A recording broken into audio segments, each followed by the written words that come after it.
caras, hoje vamos continuar conversando um pouco sobre o direito internacional e a forma como o mundo se divide, se organiza. E o principal tema de hoje, eu acho que é quando começa a teoria já do Lenin sobre o imperialismo. Ou seja, o Lenin ele interpreta o que estava acontecendo no mundo no seu tempo como uma nova fase do capitalismo. Há uma fase em que o capitalismo dá um salto de qualidade, em que ele passa a exportar capitais. Ou seja, ele não apenas a riqueza, que digamos, você tem a análise lá do Adam Smith, da riqueza das nações. A riqueza não era somente o valor agregado das mercadorias, agregado no próprio território das nações.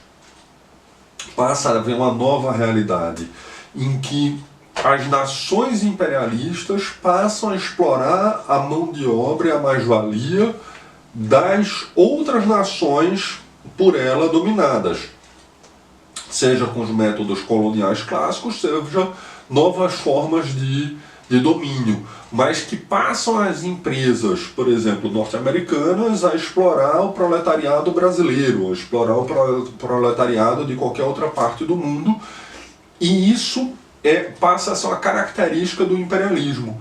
Esse desenvolvimento do imperialismo vai gerar e vai levar à guerra interimperialista, que é a guerra que acontece, a chamada Primeira Guerra Mundial, que digamos, é um marco decisivo, que digamos, inaugura o século XX com essa guerra interimperialista.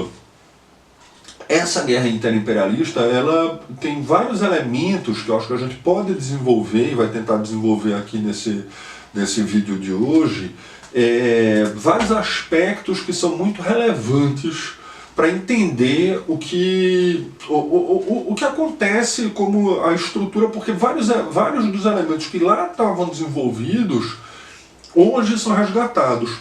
Por exemplo, a gente vai tratar inclusive do conceito do que é a chamada geopolítica. Esse conceito de teoria de geopolítica é um conceito burguês. É um conceito burguês, é um conceito da classe dominante para justificar sua dominação de classe. Em cada país, isso foi se apresentando de formas distintas. Por exemplo, já no século XIX ainda,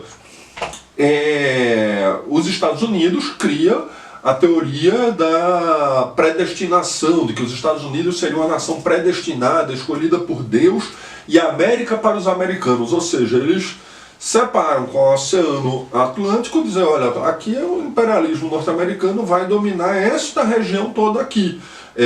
Então eles já começam, a partir daquele momento, a ter uma delimitação como uma predestinação histórica, coisa do tipo. Na Alemanha nazista, mais na frente, você vai ter o desenvolvimento do conceito do Lebensraum, ou seja, a terra vital, o espaço vital. Essa teoria do espaço vital que os alemães desenvolveram na Segunda Guerra como justificativa para fazer toda a ocupação que eles começaram a fazer, é a mesma teoria que depois o Putin hoje vai usar para invadir a Ucrânia, porque é como se precisasse a Rússia de um espaço vital para a Rússia.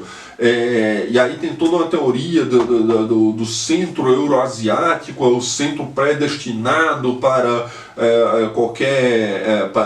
para o domínio do mundo e tal. Enfim, o pessoal meio que finge que está jogando o tabuleirozinho do jogo do War, né? Mas no mundo real existe o que acontece é uma disputa de potências imperialistas, ou seja, potências que são estados-nações que representam interesses de suas burguesias nacionais para dominar e ter um controle sobre mercadorias, sobre mercados e sobre exploração de mais-valia dos outros países.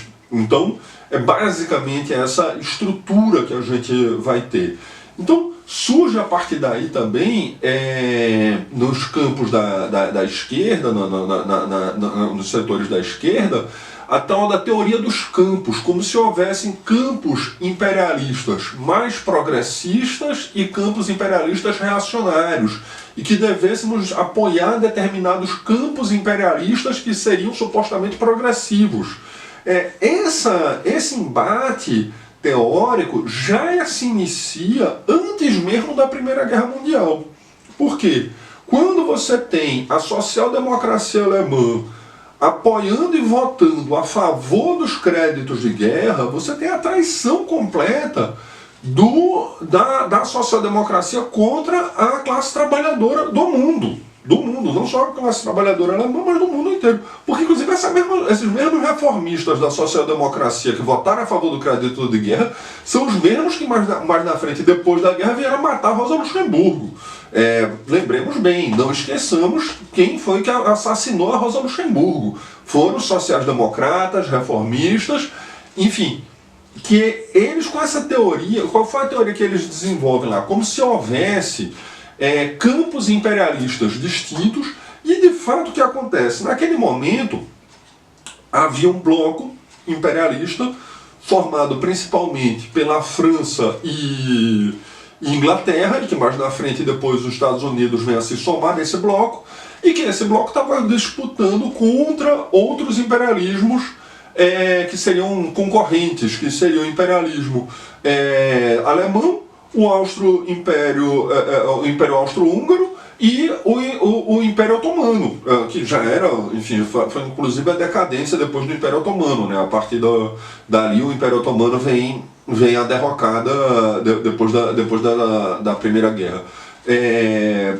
Então, como se esses impérios fossem impérios contra-hegemônicos, como se tivesse. Então, essa mesma teoria, como se tivesse um tipo de um imperialismo bonzinho, um imperialismo contra-hegemônico, um imperialismo progressista, essa teoria já tem mais de século.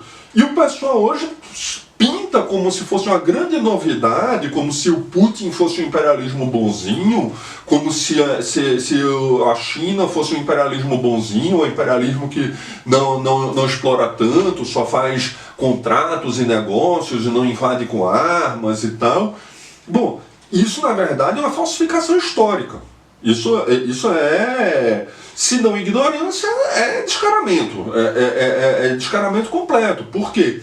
Desde a Primeira Guerra Mundial, a gente pode demarcar que tem toda uma teoria sobre essa questão dos campos, dos supostos campos imperialistas, campos progressistas ou não. A questão é, quando tem uma disputa interimperialista, a classe trabalhadora é quem perde, dos dois lados. As guerras interimperialistas vão sempre sacrificar os filhos da classe trabalhadora e vão sempre resultar na destruição das forças produtivas. Ou seja, quais são as forças produtivas? As forças produtivas são o próprio ser humano, então, portanto, a classe trabalhadora, a tecnologia, o avanço tecnológico e a natureza. A destruição das forças produtivas, ou seja, a destruição, porque as teorias também teve lá no século XIX, do maluquinho lá do Malthus, de que haveria um problema de superpopulação mundial. Então, como que a burguesia resolveu esse problema da escassez e tal? Sempre vai destruindo. Então a burguesia precisa destruir as forças produtivas. Então ela precisa gerar essas guerras para ter uma destruição e depois se reconstruir em cima dessa destruição. Então ela vai sempre depreciando as condições de vida do proletariado. Então ela precisa se mover por meio dessas guerras. E ter esses embates entre a burguesia faz parte do processo. Então o Lenin já identificou muito bem que uma marca decisiva da etapa do imperialismo é exatamente a disputa e as guerras interburguesas. Então isso é uma marca decisiva do período do imperialismo. Bom, outro ponto que está intrinsecamente ligado com essa questão do imperialismo é, inclusive, a questão da soberania nacional. Ou seja, o Lenin chegava a fazer uma defesa muito enfática da soberania nacional, tanto é que o Lenin, quando se completa a Revolução Russa, o Lenin é um dos maiores defensores, inclusive, da existência da Ucrânia como nação independente, porque entendia que existia um povo ucraniano, existia uma língua ucraniana, e o Lenin defende a formação da Ucrânia. Tanto é que o Putin, antes de invadir a Ucrânia, um dos argumentos dele foi dizer que a Ucrânia é uma invenção do leninismo. Bom, não deixa de ser uma verdade. Mas a defesa da soberania nacional, me parece que a Rosa Luxemburgo faz uma abordagem muito interessante, porque a Rosa, de alguma forma, condiciona a questão da soberania nacional à questão daquilo que é tático para o avanço da luta da classe trabalhadora. Ou seja, ela entende que a luta pela soberania nacional diante do antigo Império Otomano, ou seja, a luta da soberania nacional grega, da luta da soberania nacional dos Balcãs contra o Império Otomano, aquilo teria um caráter progressivo, taticamente, naquele momento, enquanto, por exemplo, a luta pela questão da soberania nacional, no caso da Polônia, ela entende que, taticamente, na verdade, já estavam maduras as condições para o triunfo da Revolução Russa, porque então a Polônia fazia parte do Império Russo, em que, na verdade, ou seja, e que a soberania nacional poderia ser conquistada com a própria Revolução, como foi o caso da soberania nacional ucraniana, que foi fruto do triunfo da Revolução Russa. Então, nesse marco que eu estava comentando da Primeira Guerra Mundial, ou seja, você tem como um dos resultados da Primeira Guerra o próprio triunfo da Revolução Russa, que ocorre durante a Primeira Guerra Mundial, ou seja, durante uma guerra interimperialista, surgem as condições para que o proletariado pudesse vir a tomar o poder dentro no Império Russo, ou seja, o fim do Império Russo e o triunfo da Revolução Proletária.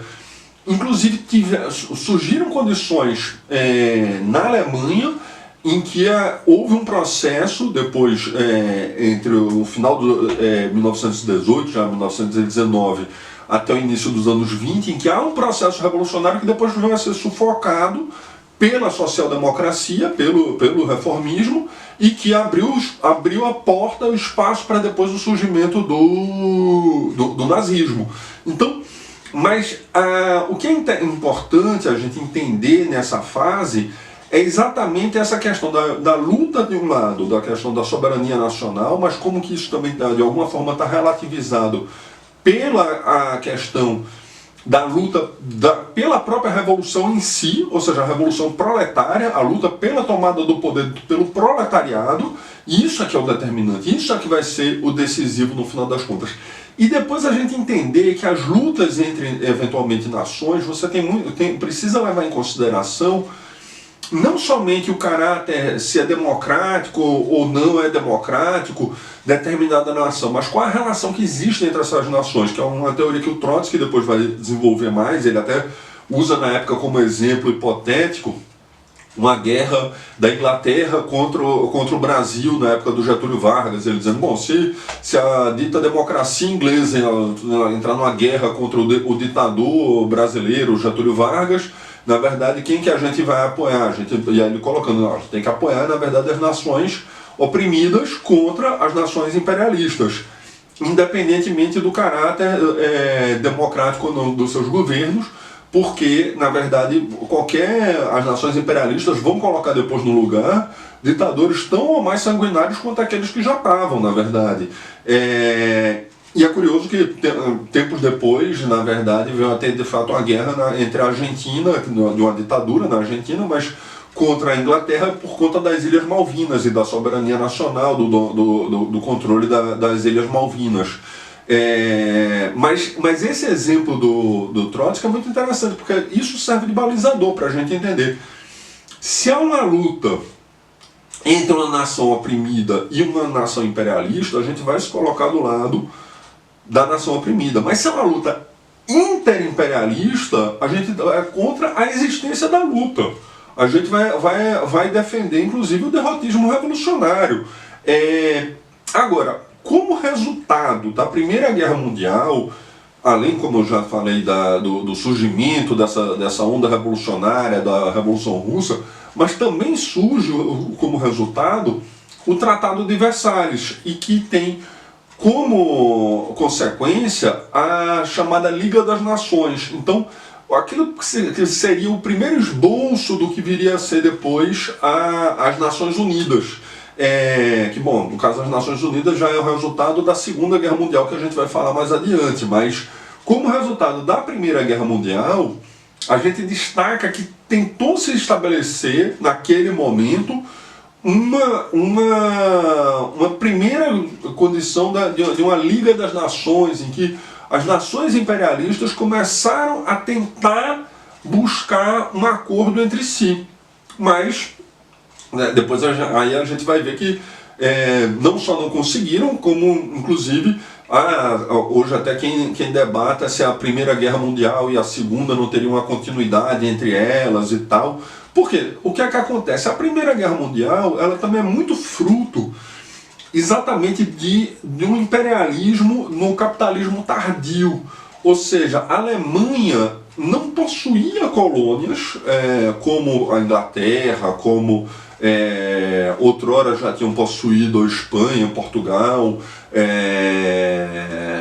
Enfim, a Alemanha não possuía colônias e pretendia se enfrentar contra o domínio, principalmente francês, que a França então ainda possui muitas colônias, e a Inglaterra também, todo um domínio marítimo e tal. E a Alemanha tenta se enfrentar contra esse domínio. E aí esse choque é exatamente um choque interimperialista. E não tem nada de progressivo nisso. Não tem nada de progressivo da gente achar que porque um imperialismo desafiante, um imperialismo, digamos, novo, que surge contra o antigo imperialismo, que esse novo imperialismo vai ser progressivo. Que é essa grande ilusão, como a gente está colocando aqui, que muitos setores da esquerda estão tendo na Rússia. Porque é um equívoco muito grande. Achar que esse imperialismo desafiante, ele vai ter algo de progressivo, e na verdade ele não é nada progressivo, na verdade tão reacionário quanto o outro. Digamos, é algo pior do que trocar 6 por meia dúzia, porque o mundo vai se tornando um lugar pior também, porque vai havendo a destruição das forças produtivas. Então o proletariado não deve se engajar nas lutas interimperialistas. Na verdade, o proletariado deve enfrentar as lutas interimperialistas, deve combater e não deve tomar parte a favor de nenhum dos lados imperialistas, porque nenhum dos campos é progressivo, todos os campos são reacionários. Então, eu acho que isso é o determinante para a gente entender esse período. A gente poderia depois desenvolver um pouco mais esse período entre guerras, o período que você tem a ascensão do nazifascismo, tanto na Itália quanto na Alemanha, o período que você tem toda a crise de 29, o domínio da burocracia na União Soviética, que termina na medida que a revolução não avança, as condições retrocedem. Mas acho que são temas que a gente poderia aprofundar depois num outro momento e que perderia um pouco o foco, mas vale a pena só pincelar, mas acho que a gente pode avançar depois nesses temas depois num outro momento. Mas por enquanto é essas reflexões que a gente tem. A gente vai seguir depois com outros vídeos tratando exatamente dessas relações internacionais, dessas, digamos, dessas balizas que vão constituindo o direito internacional, que a gente poderia entender mais ou menos como direito internacional. Por enquanto é isso, camaradas. Muito obrigado.